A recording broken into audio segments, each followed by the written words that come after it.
Au nom du Père et du Fils et du Saint-Esprit, ainsi soit-il. Eh bien, chers frères, ce dimanche est le dimanche des missions.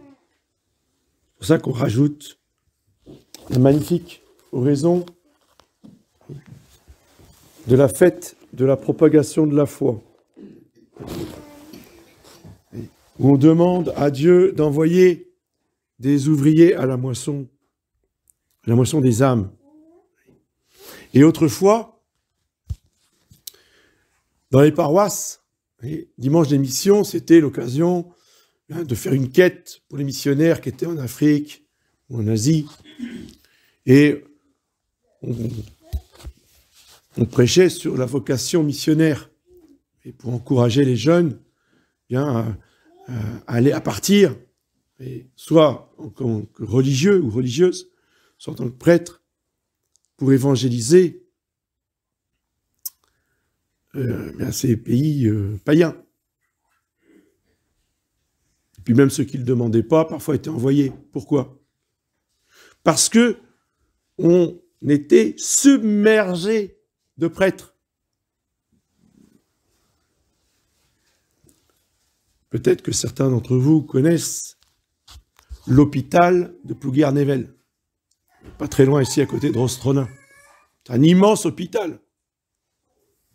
Ancien grand séminaire, plein centre de la Bretagne, où il y avait jusqu'à 900 séminaristes. D'accord? Juste pour la petite région centre. Parce que des séminaires comme ça, il y en avait partout en Bretagne. Évidemment, on n'allait pas mettre 15 ou 20 prêtres par paroisse. Donc ces jeunes séminaristes, beaucoup, les évêques les envoyaient en mission. Et pas que les congrégations missionnaires. Mais aujourd'hui, ce n'est plus du tout la même situation. Donc, qu'est-ce que ça veut dire en 2023, le dimanche des missions? Ça veut dire qu'on reste en France. Parce que c'est en France, la mission. Oui. Parce que c'est en France que ça doit se passer. Parce que dans les pays, dans les colonies, parce que c'est comme ça qu'on les appelait, dans les colonies, on n'a pas fait le travail. Je parle de la France. Les missionnaires, eux, ont fait le travail.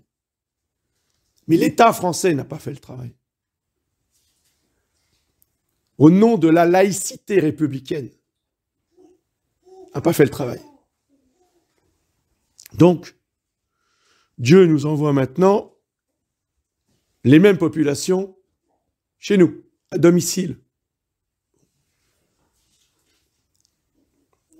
Mais c'est toujours la mission. Ça ne change pas. C'est toujours la même mission de l'Église.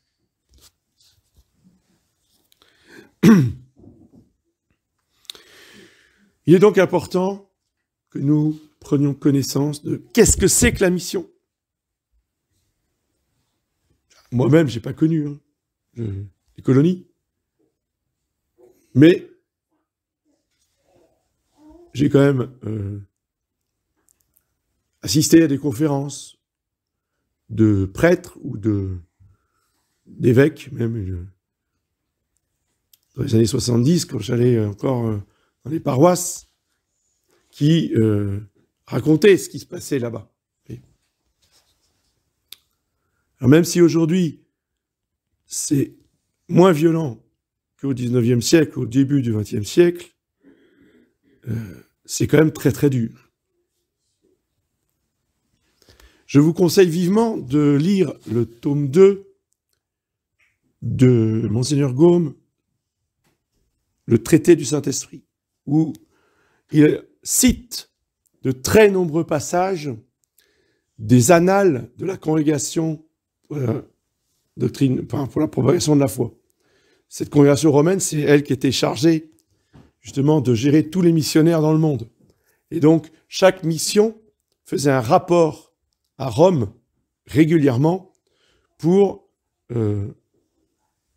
informer le Vatican du ministère des missionnaires dans chaque mission. Ça a donné les annales de la propagation de la foi. Et les témoignages de ces missionnaires par rapport à leur ministère, par rapport aux conversions qu'ils font, par rapport au comportement des populations autochtones, c'est absolument admirable. C'est un exemple pour nous.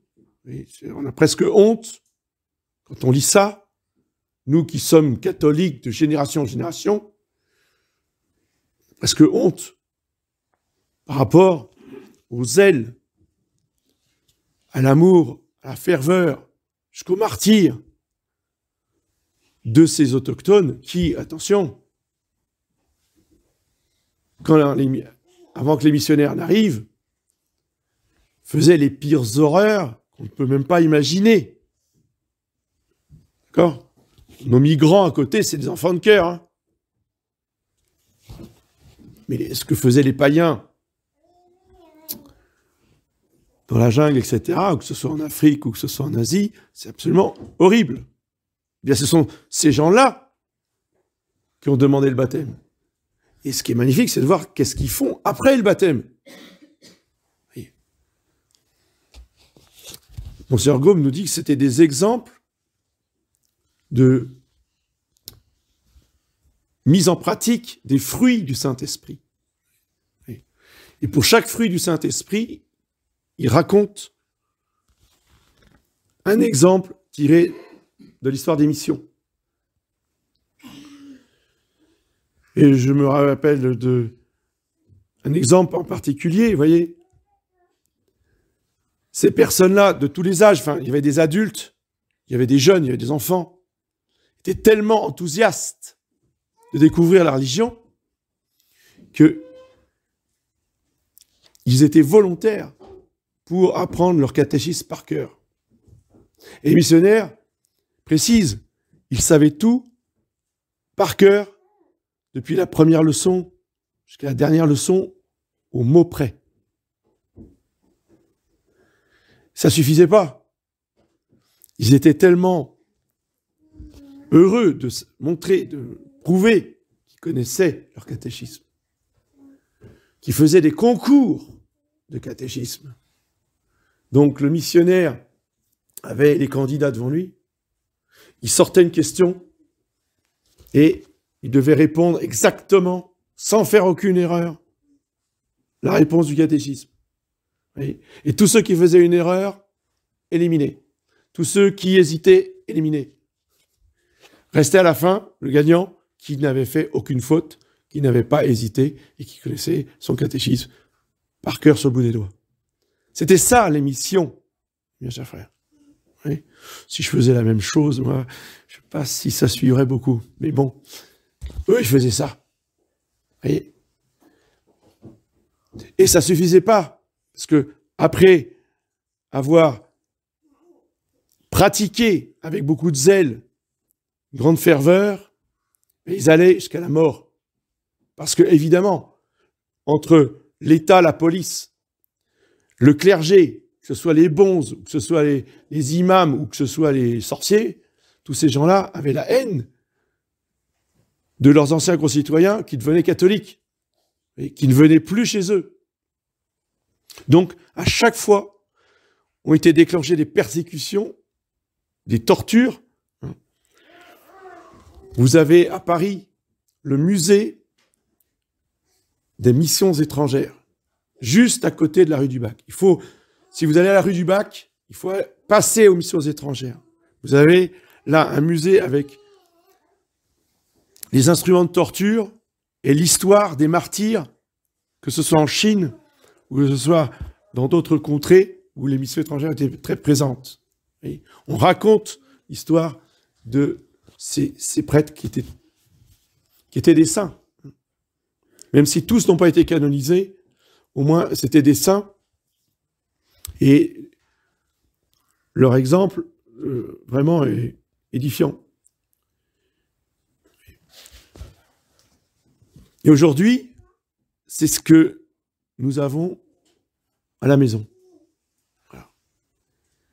Alors, il faut bien comprendre cette situation actuelle avec l'esprit de l'Église, avec l'esprit des missionnaires, pas avec l'esprit des nationalistes qui nous pourrissent la tête. Les solutions politiques, c'est pas notre problème. Entendre certains, ils vont régler l'immigration là demain à coup de charter ou de paquebot. Ça suffit. Et croyez surtout pas que c'est neutre, hein, ce genre de discours. Ça entretient la colère, ça entretient le mépris, et demain, ça va entretenir la rage. Parce que c'est le but. Qu'est-ce qui se passe aujourd'hui? On veut monter toutes les religions. Quand je dis toutes, c'est toutes, hein. Il n'y a pas d'exception. Ça, nos frères aînés, comme ils disent, ils vont le sentir passer, hein, parce que la religion judaïque doit être éradiquée de la terre, comme les autres. C'est pour ça qu'il y a ces massacres. Ça, c'est la signature de Satan, l'ennemi du genre humain. Que les religions se haïssent, se détruisent mutuellement,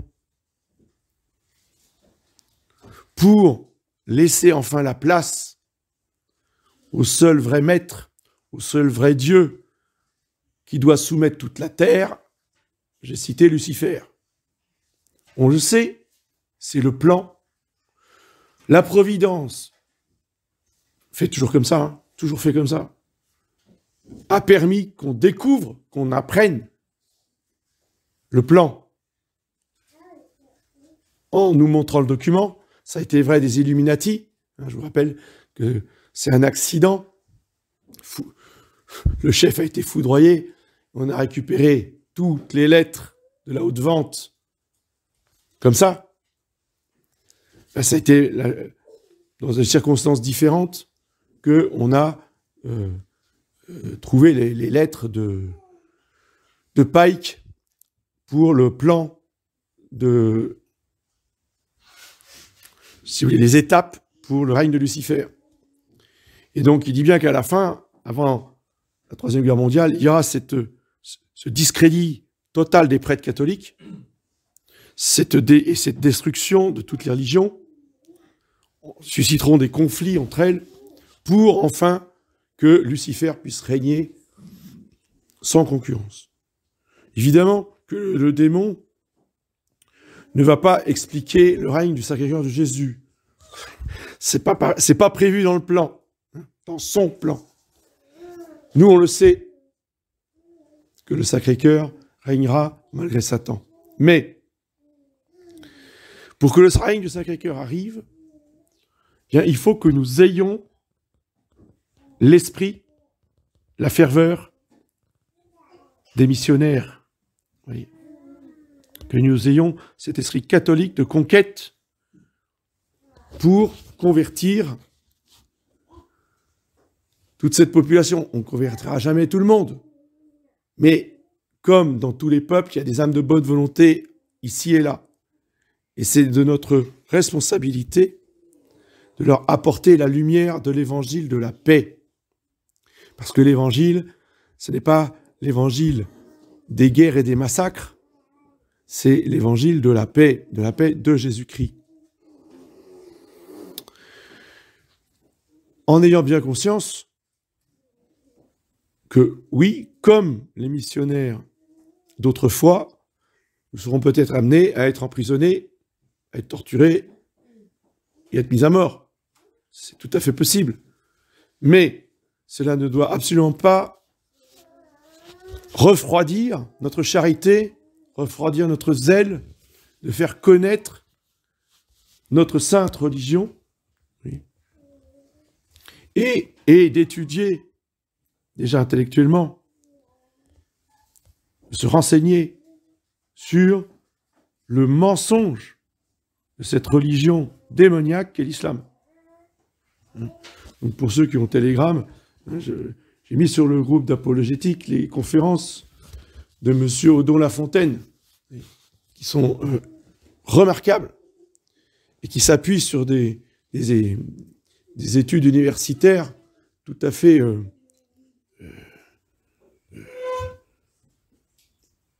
comment dire, qu'on ne peut pas contredire. Oui. Il montre bien que Mahomet n'a jamais existé, que l'islam tel qu'il nous est raconté n'a jamais existé. C'est un pur conte et légende. Et jusqu'à la ville de la Mecque, c'est-à-dire que tout ce qui est décrit dans le Coran sur la Mecque, il y a quelques années, ils ont fait des fouilles archéologiques. Ils n'ont rien retrouvé. Cette ville de Mohammed n'a jamais existé. Bon, quand on peut montrer, il faut d'abord savoir où ça se trouve, les avoir écoutés soi-même pour savoir de quoi ça parle, et ensuite, eh bien, il faudra transmettre cette vérité à ces pauvres gens qui croient dans un pur mensonge.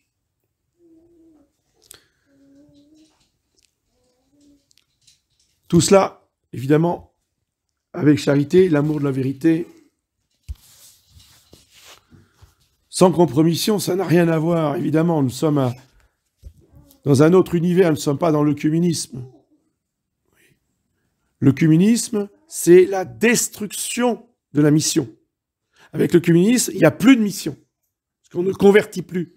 Étant donné que, comme disait sainte, entre guillemets, Mère Teresa, son rôle de missionnaire en Inde était que les hindous meurent en bons hindous et que les musulmans meurent en bons musulmans. Jusque sur leur lit de mort, elle ne voulait pas que le prêtre approche de ses mourants parce qu'ils devaient mourir dans l'islam et ils devaient mourir dans l'hindouisme. Voilà. Ça, ce sont les missionnaires de Vatican II. Nous voulons continuer les missionnaires de l'Église catholique et tout faire pour que ces pauvres gens, quelle que soit leur misère, quel que soit, si vous voulez, l'état de sauvagerie ou de déchéance, bien, comme leurs ancêtres des colonies, se convertissent, embrassent un crucifix, demandent le baptême, et ce sera notre grande victoire contre le mal, contre Satan, parce que c'est Satan qui mène la guerre, ce ne sont pas les hommes sont des instruments, les hommes sont des serviteurs, mais le chef de guerre, c'est Lucifer et toutes ces légions de démons. Et nous, avec les saints anges, avec Saint Michel, avec Notre-Dame de Fatima,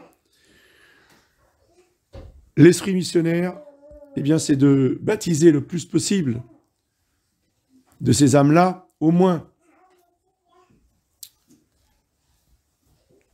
qu'ils aient le baptême de désir, qu'ils connaissent l'évangile, le catéchisme, les grandes vérités du salut. Et si Dieu veut que nous allions en prison, que nous arrivions aussi à convertir les bourreaux, les gendarmes, les juges. Parce que ce qui va nous arriver ressemble beaucoup à ce qui est déjà arrivé du temps de l'Empire romain. Les premiers chrétiens, eux aussi, étaient des martyrs. Et les premiers chrétiens, ils convertissaient leurs bourreaux. On a des exemples dans le martyrologe qui sont absolument formidables, où un des bourreaux se convertit en voyant l'exemple des chrétiens qui priaient pour eux. Et le soldat romain qui pose les armes, qui pose les instruments, qui dit au juge, non, moi aussi je suis chrétien. Ah bon? Alors, tu subis le même sort. Et donc, martyrisé avec ceux qu'il avait commencé à martyriser. Il n'a pas pu être baptisé, mais il a reçu le baptême du sang. Il a subi le même sort que les chrétiens qu'il a admirés. Il a été touché par l'exemple de ces chrétiens qui sont morts jusqu'au bout. Ça, c'est l'esprit de l'Église. Ça, c'est l'esprit de la mission. C'est ça, la mission catholique. Et c'est pas humain. Ça dépasse les forces humaines. Il nous faut absolument la force du Saint-Esprit pour suivre l'exemple de ces saints martyrs des premiers siècles de l'Église ou de ces saints martyrs du 19e siècle, du début du 20e siècle, dans toutes nos colonies. Cela, eh bien, nous le demanderons spécialement à la Sainte Communion pour que cette messe des missions soit vraiment efficace. Au nom du Père et du Fils.